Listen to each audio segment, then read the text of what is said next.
Chapter 1.6.12 Node-Specific Volume Limits. This page outlines the maximum number of volumes that can be connected to a node for different cloud providers such as Google, Amazon, and Microsoft.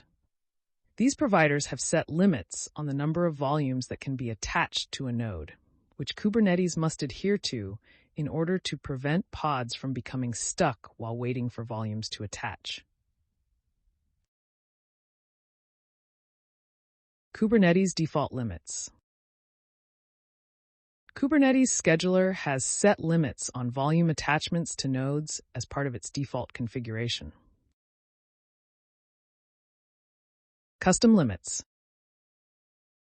To adjust limits for persistent volumes in Kubernetes, modify the value of the kube max pdvols environment variable and restart the scheduler. Specific instructions for changing limits with CSI drivers can be found in their documentation. Exercise caution when setting a limit higher than the default, as it could impact node support. Verify limits with the cloud provider's documentation to ensure compatibility with all nodes in the cluster. Note that the limit applies to the entire cluster and impacts all nodes. Dynamic volume limits.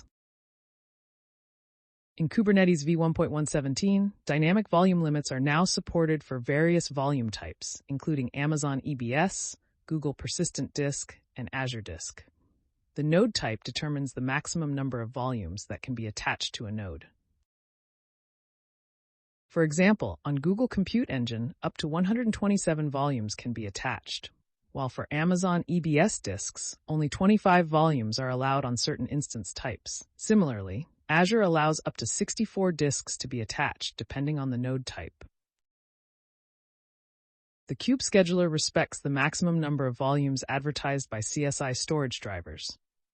In cases where in-tree plugins have been migrated to a CSI driver, the maximum number of volumes will be dictated by the CSI driver. Refer to CSI specifications for more details.